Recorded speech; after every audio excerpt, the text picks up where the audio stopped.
So the September MEC Minute is going to be some discussion about the difficult airway and how you can prepare for these difficult airways. So today we're going to review the anatomy and physiology of airway structures. We're going to discuss an assessment of patients who may have a difficult airway.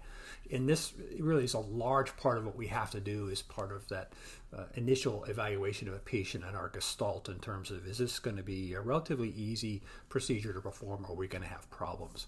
And if we're going to have problems, if we anticipate problems, how are we going to prepare to manage those difficulties? And then we're going to talk about some of the traditional EMS airway techniques. So we will talk a little bit about the intubation process, but my assumption and expectation is that you are already reasonable operators in terms of securing an airway. So I'm not going to spend a lot of time talking about how you use devices.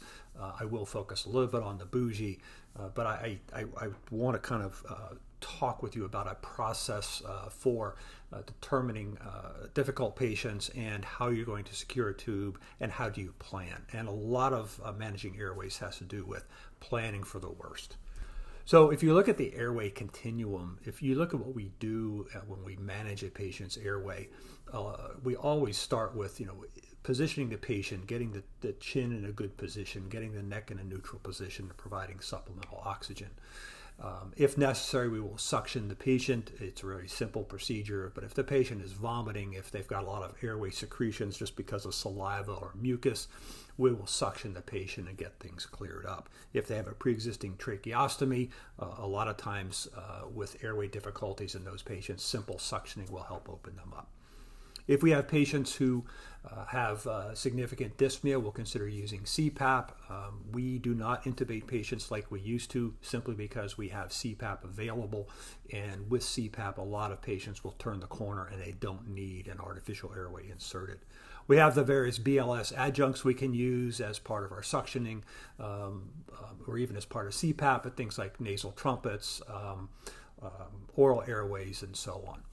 We also have the supraglottic devices, and we have intubation. Depending on the circumstance, intubation may be more of a priority than a supraglottic device.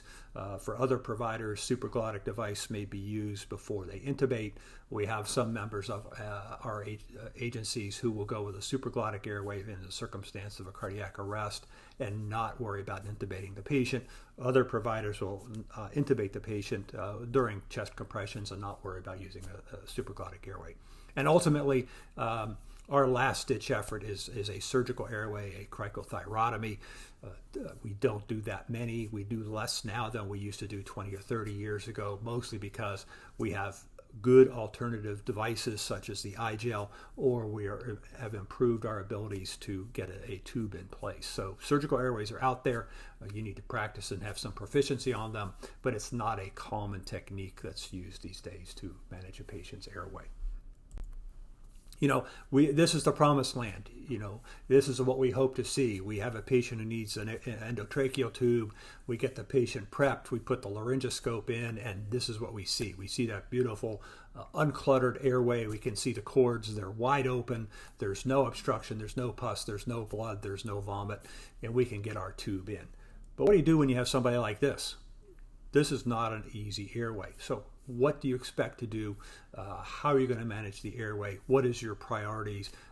What is your first attempt going to be like? What's your second and third option going to be? So this is more likely what we see in our world than that perfect, sterile pre-op environment where the patient's got a widely open hypopharynx that you can see the cords and you can easily pass a tube. So really, the first part of identifying a patient and working on getting that patient's airway is anticipation. What do we see as a patient assessment? What do we anticipate as being the problems? Every patient has the potential to become a problem patient. Some are more obvious than others, but we should always identify the potential for a difficult airway. We should always plan for the worst. We should always have a backup plan in place if our first attempt, if our first preferred method of obtaining an airway just doesn't go the way we hope. So what do we do? So, there's those patients that are difficult to ventilate. So if we elect to sedate and paralyze a patient and work on getting an airway, what's going to get in the way for us even just ventilating this patient? So if the patient needs an airway, we can't secure it. What are those patients at risk? Well, if you look at this gentleman with the big beard, I don't know how you're ever going to get a BVM to work on him. I mean, there's just too much fuzz and hair in the way. If you look at the gentleman in the middle with the big abdomen, obese patients are difficult to ventilate. They will desaturate quickly, and we will have less time to secure an airway on these patients. And if they need BVM, they need ventilation as part of our preparation, they're going to have trouble with fitting, and they may just be difficult to bag. The gentleman on the top right, he's got no teeth. You're not going to have as good a fit with a BVM. That mask has no bony structure, no dental structure to really come up against. It's going to be difficult to get a good seal on the BVM. If this patient is chemically paralyzed and you can't secure an airway easily, you're going to have difficulty ventilating. The elderly can be difficult to ventilate and intubate. They can have significant arthritic changes in their neck. They may have some trouble opening their jaw. These patients could be a problem with ventilation, again, if you have difficulty securing an airway with or following paralysis. So think about that. Snorers also, we all have them in the bunkhouse. Those people with snoring, they can have upper airway problems that result in snoring. That's also going to make ventilation with a BVM difficult, and depending on their anatomy, it may also make passing of a tube difficult to complete. So, these are patients who you look at and you think about, do I really want to paralyze these people? May I want to try to intubate them with some sedation, or do I even need to secure an airway on them during transport? Can I just support their ventilations and get them to the hospital where there may be more resources available? So these patients, just by gestalt, by looking at them, that just ventilating with a BVM is going to be difficult. Well, how about if you have to put a tube in? Well, there are different ways to assess. One of those ways is like the Mallampati score, which has been used and developed by anesthesia. When I sedate a patient in the emergency department for a procedure, I am expected to do a Mallampati score on the patient. The understanding and expectation is a class 1 is going to be much easier to visualize the core. It's much easier to ventilate, much easier to intubate than a patient who's a class 4. So class 1, you look in their mouth, you just have them open your mouth as part of your assessment, and you can see the soft palate, you can see the back of their oral pharynx. Class 2, you can't see all of their soft palate. You may have some very partial visualization of the uvula. Class 3, you can only see the base of the uvula, and a class 4, you can't see the soft palate at all. If I have a patient who is a class 4 on the Mallampati score, I anticipate the worst if I have to put a tube in. So that's why we do this. It's all a matter of anticipation and preparation for the worst. Because if you have difficulty securing an airway, you need to know what your options are. You need to be prepared for the worst, and everything needs to be available for you before you attempt to secure the airway. Another way is to use lemons, which has to do with look. Does the patient have previous scars? Do they have abnormal alignment of their jaw or their face? Do they have evidence of a foreign body? Do they have something in their mouth that can make it difficult to intubate? And that foreign body could also be the tongue. E is for evaluate. We use the 3-3-2 rule to get an idea of how easy it might be to pass the tube and to get good visualization of the hypopharynx. So 3 fingers between the incisors, 3 fingers between the anterior mandible or the mentum, the chin, and the first bone that you can feel, which is the hyoid, and then 2 fingers between the hyoid and the thyroid. Very easy thing to do. It's still taught as part of the ACLS course, but think about that. The Mallampati we talked about. If you can see the posterior pharynx easily, you're going to have probably a pretty easy time of getting that patient intubated. And then as the Mallampati score goes up, your expected level of difficulty will increase as well. And again, if you have a level 4 Mallampati, anticipate that you're going to have a problem. Obstruction is also something you look at. That's the O in lemon. Is there any facial trauma that can get in the way? Think of that gentleman I showed you with the first couple slides with the facial trauma. Airway is going to be difficult in that patient. Is there anything else going on where you might have a lot of bleeding or any other traumatic injury that can make visualization of the cords difficult? Is there swelling from burns, inhalation injury? Another common thing that we'll see is swelling of the face and tongue as angioedema, as a complication of some of the antihypertensives like lisinopril. So you have a patient who's got big puffy tongue, big puffy lips. That patient can be difficult to intubate. Is there any evidence of an abscess? One of the more difficult intubations I ever had was a patient with the abscess in the back of their throat.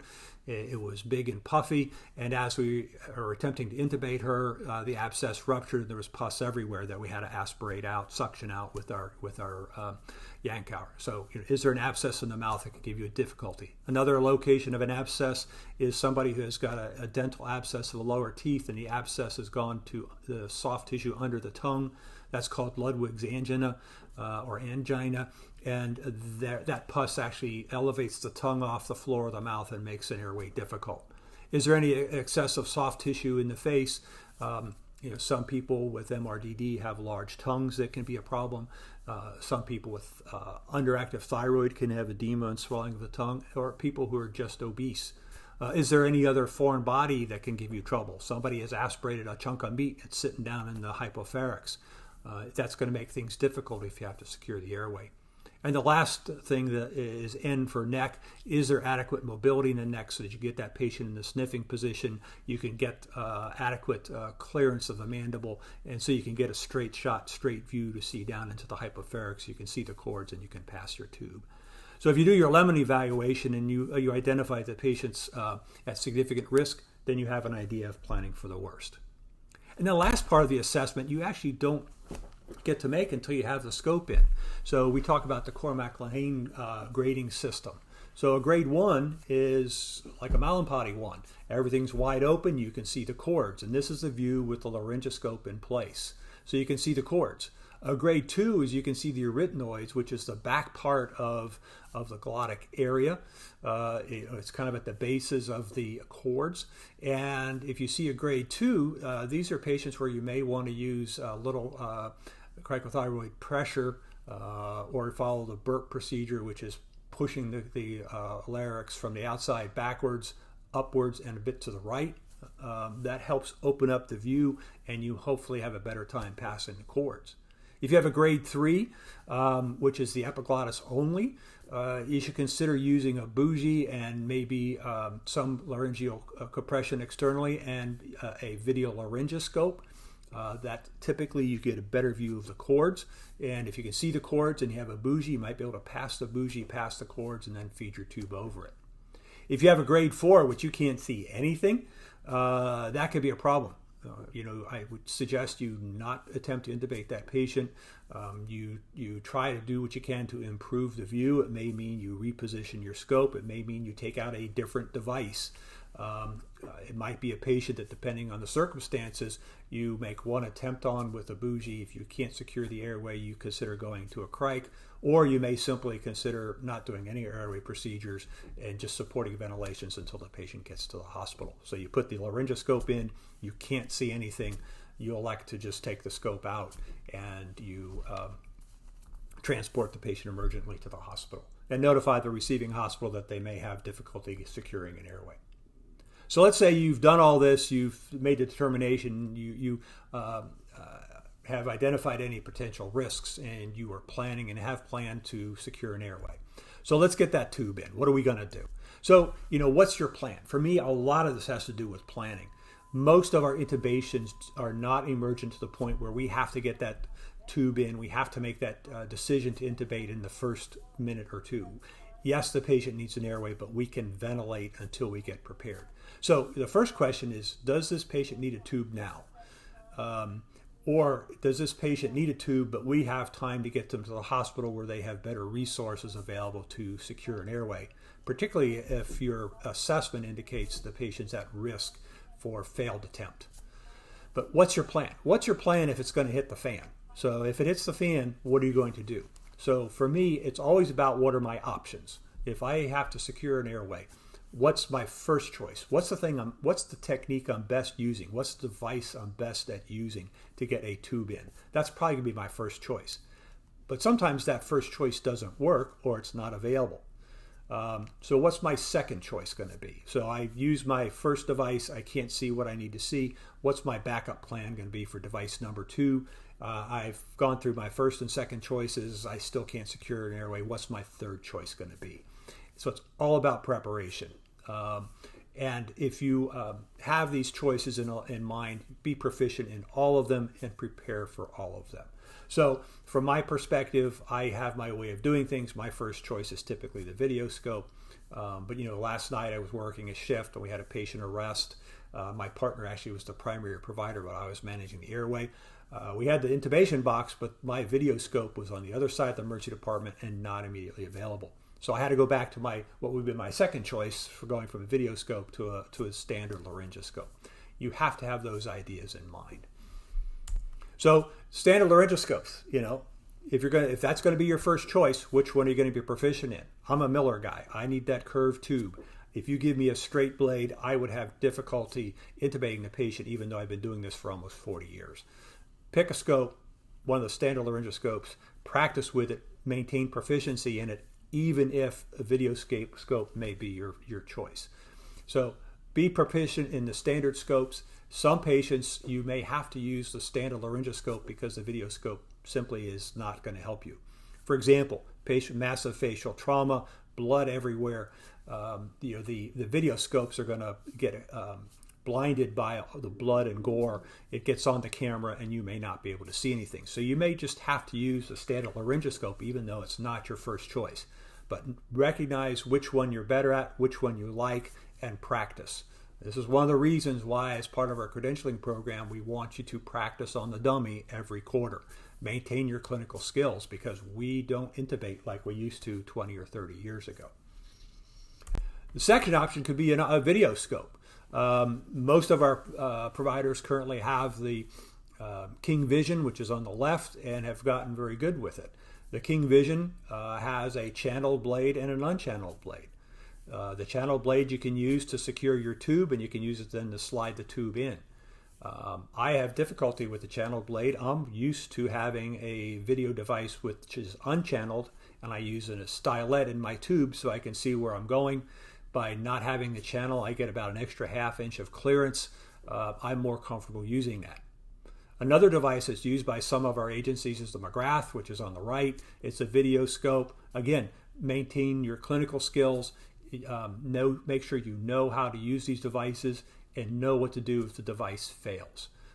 Once in a while, you turn on your video scope, even though you checked it in the morning, you turn it on, the battery's bad, or you lose signal and you can't see.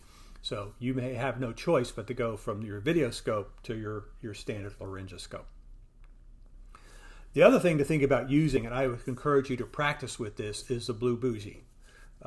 This is my go-to device for difficult airways. Essentially, it's a stiff tube, and you can use it to pass the cords. There are times you can see the cords, but you can't get a tube through them. Practice with this device. If you look at it, it's a straight device. It's got a coude tip at the end. That's what you put through the cords. And once you get it past the cords, you can actually feel it clicking on the tracheal rings, which is always reassuring because sometimes you're putting this device where you think the cords should be and you feel those clicks and it's, yes, I got this thing past the cords. Once you get it in, you can then use it to pass the endotracheal tube over the bougie and into the trachea. So if you look at the top right, that's typically what it looks like. Bottom left is a way that people commonly set it up. They put it in through the tube.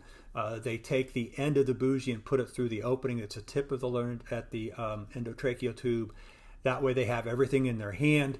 They can then use their laryngoscope or video scope, see the cords. They can pass it through the cords as you see it on the right. Once it's past the cords, I go in probably another 5 or 6 inches just to make sure it goes in. And then I can then slide the tube in. I always make sure that one end of the of the bougie is under control. So either I'm holding the end of it or I'm holding it at the mouth, but you never let this thing just flop loose because it's at risk to be dislodged. But once it's in, you can easily slide the tube in and you can get the patient intubated. So keep this in mind. It's my go-to device as a rescue device. I generally do not start to intubate a patient unless I have the bougie out and available. Now, it may stay in its wrapper. I don't take it out of the wrapper, but we have one on every Airway kit, and I don't start my intubation until I have it out of the kit and sitting next to me along with my suctioning. So when I prep for the patients, I identify my device I'm going to use. I identify the tube I'm going to use. I follow my intubation process with hyperoxygenation and so on. I have my suction available. I have my bougie available, although it's still in the wrapper. And then I start my procedure. So it's something to think about. And you should practice this when you're doing your quarterly training. If you do not have a bougie in your Airway bag, talk to your EMS supervisor or EMS coordinator and get it in your kit. You should have it available and you should be able to use it. It's a very simple, inexpensive device that will help you secure an airway. So let's say you have attempted to intubate the patient. You've tried first with your video scope because that's your choice. Having trouble, couldn't get a tube in. You've gone to your standard laryngoscope. You're having trouble getting the tube in. You've tried the bougie. You can't get it in. Well, what's next? Well, then you need a rescue airway. So for us, our rescue airway is the iGel. This should always be in your back pocket and available. It should be in your Airway kit. And you might even consider having it out, again, in the wrapper like the bougie, but having it out readily available in case your patient gets in trouble and you can't secure an airway. So, today we're not going to talk at all about our Airway process, our DSI process, medications. We're going to talk about only how we can secure airways. But let's suppose you have a patient who's been appropriately hyperoxygenated, has been sedated with ketamine, has received their paralytic. Now you can't get a tube in. What are you going to do? Use your rescue airway. So that's why we have it on the truck. Since we started using paralytics and have had the iGel on board, I'm not aware of any failed airway attempt where the patient is paralyzed and we can't at least provide rescue ventilations through the iGel.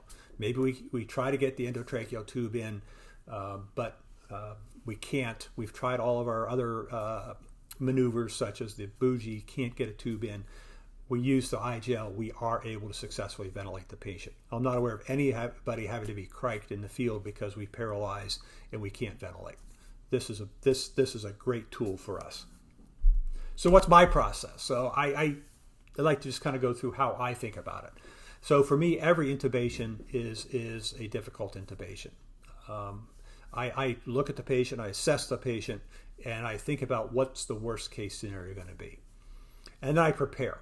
I have my usual process, the way I like to do things. But as I look at the patients, am I going to vary my process based on what the patient looks like?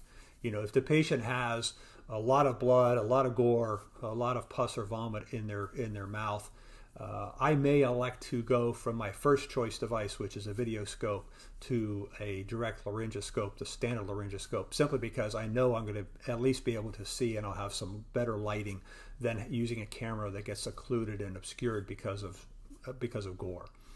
I also think, do I want to paralyze this patient? Now, may I sedate them, but do I really want to paralyze them? So, I mentioned the patient with angioedema, the big fat tongue that gets in the way. If I have a patient with angioedema, I tend to intubate early rather than late, because if their angioedema gets worse, a mildly difficult intubation can become an impossible intubation. So there are times I will sedate the patient with ketamine. I will have my paralytic ready, but the paralytic will not be administered until the laryngoscope's in the mouth and I can see the cords. At that point, I may intubate or may paralyze the patient to facilitate intubation. So I may vary my process depending on the circumstance, and that's something you need to think about too. And in the hospital, I may call for backup. So if I have a difficult intubation or anticipate a difficult intubation, I may have one of my partners come and assist in case the patient needs a quick crichothyrotomy. I might call anesthesia. I might think about having the surgical resident come down.